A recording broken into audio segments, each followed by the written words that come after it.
Yo, what's up YouTube? Welcome back to the channel. Welcome back to the vlogs. And as always, I appreciate all the love and support. In today's video, this is going to be a really good one because this one is right on time for Christmas. And I got something special for you guys in today's video. But we can't do it without the cold start.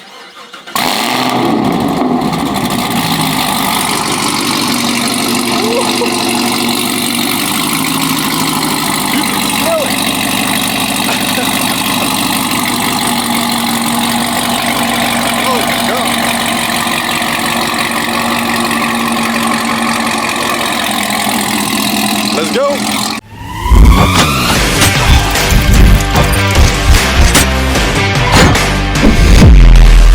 So as you guys can see, I got the ZL1 here with me, and I'm super excited for today's video because I have something in store for you guys that I've been wanting to show you for quite some time, and it finally came in the mail today. So big shout out to today's sponsor, which today's sponsor is actually Movmax.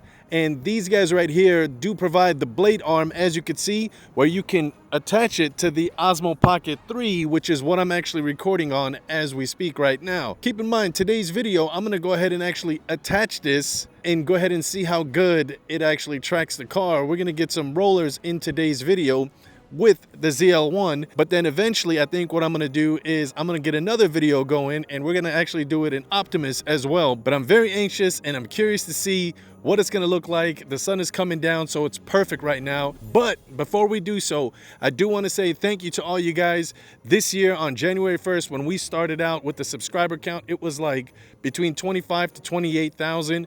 And now at the end of the year, we're currently at 63,000 subscribers plus. That being said, Merry Christmas, and of course, Happy New Year. When you guys watch this video, it's gonna carry over to that time frame. But what I really wanna do is I wanna see what this actual camera is gonna do when we get these rollers in and get these shots in with the ZL1. We're gonna jump on the highway and see how it goes, man. I do wanna thank you guys as well for all the love and support. Every single video this year that I pretty much have posted had something to do with you guys messaging and commenting and asking certain questions, which led for me to go ahead and get these videos going for you guys, which I really appreciate it. You guys gave me so much feedback. People out there already had some of the modifications that I didn't have at the time on the ZL1, and you guys gave me some tips and pointers on the forums, in the comments, all that good stuff on the channel, everywhere, on my Instagram, TikTok, everywhere, you name it. You guys showed so much love and support, so I really appreciate you guys on that side of things. If it wasn't for you guys, I don't know what video I would have done next, but because of you guys reading all these comments, it helps me get these videos out. Now, that being said, I'm chasing this goal because my goal and my dream is to be able to get this car and my other car on a trailer in the future and tour around the States and come visit you, because I know that a lot of people out there just make their videos and they say, here's what I got and here's what I did and here's where I went and here's where they went. It's not all about just me in this scenario. It's actually all about you guys, because you guys are the ones that are making all this happen. You guys motivate me to keep pushing, buying new equipment, getting new software to edit videos, all that good stuff. So enough talking from me. Let's get these rollers in so we can get this Christmas video, New Year's video going. Let's go.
Oh my God, bro. Like, let's just take a moment really quick, you guys, and take that in for a second. How much of a game changer this Movmax actually is. Like, this is absolutely incredible. From the actual weights, like there's weights right here on the side. You can unscrew this and then take off whichever size of the weight that you don't need. It's between these two right here. I left them on, so that way once you do actually use this, it's gonna have a little bouncing effect to it while it's actually mounted. And this part actually is not even moving. This bottom piece, it doesn't even move, but this top piece right here, this is what's like bouncing up and down. And you combine that with the Osmo Pocket 3 and it is just an absolute game changer. I mean, now here's a good tip for you guys too as well, because I noticed in other YouTube videos that I've seen online, people were using the same exact setup as what I have, but they were giving their cell phone to their friend that was driving the car. That person was actually highlighting and controlling everything from their car. What I did, and shout out to my girlfriend, I asked her real quick if we could borrow her car, mount this to the back of her car, and she said no problem. We put it on the back of her car, and the first go around, it was actually in her car, my cell phone. I left it over there with her, and she was controlling everything for the daytime shots. For the nighttime shots, I was like, let me try something different. I want to see if I can actually control it if I'm driving behind you. And that's exactly what happened. Was I kept my cell phone with me, and then I highlighted what areas I wanted, and I could actually see how close I am, how far I am from the car, because I wanted to be able to see where I am with the distance when the camera is tracking. The little lens that's on the Osmo Pocket 3, for me, I don't know if it was the time of the day or whatnot, and I'm paying attention to the traffic, but I couldn't see the little sensor moving left and right, and I couldn't tell unless I was like close, but I didn't know if I was too close or too far or whatnot. But it was actually perfect the way the camera picked it up. And on the second go around, like I mentioned, when it was nighttime, well, when the sun was coming down, I took the cell phone and I put it in my car so I could see the actual screen from the app. And I was looking at what the actual camera was recording, which that's what I recommend you guys should try to do. Try something different like that and see if that works out for you guys. But needless to say, this thing is an absolute game changer. Once again, thank you so much to Movmax for sending me this right here, because this is actually what I needed. I've always wanted those roller shots, and we finally got them. Another tip of advice, you guys, when you first get this, you see this little rubber piece down here on the bottom for the suction cup? You have to remove that, you guys. You see that little lip right there? You gotta remove that or it won't stick to your car, to the window, bumper, windshield, wherever you want to put it. Like, watch, I removed it right here. So now it's off, and then you see what the actual bottom of this looks like. Now you know you got it correct. And that little white spot right there, it's like a little cloth type of a thing that's inside of there. Don't take that out, leave that in there. I feel like that's there for a reason, so just keep it there, man. Don't take it out. People, I've seen one video on YouTube, the dude took it out. I was like, I don't even know what this is for. He popped it out. Keep it in there, bro. Either way, if it's your first time on the channel, be sure to hit the subscribe button down below. A thumbs up definitely helps out the channel. Leave me a comment. Let me know what you guys think of everything, the editing, all that stuff, the new software. There's new software that I've just added. I usually use DaVinci when I do all my editing, which I still do, but shout out to BR Studios, because he hooked me up and he told me exactly what I needed to get. He shoots some crazy stuff on his YouTube channel and his Instagram, so big shout out to him. You guys make sure you check him out. I'll leave his information down below as well in the description. And in the meantime, between time, you guys know the drill. A Dilla, bow, Superman, chilling in the car, prep time, chilling in the house, and I'll see you guys on the next one. Peace.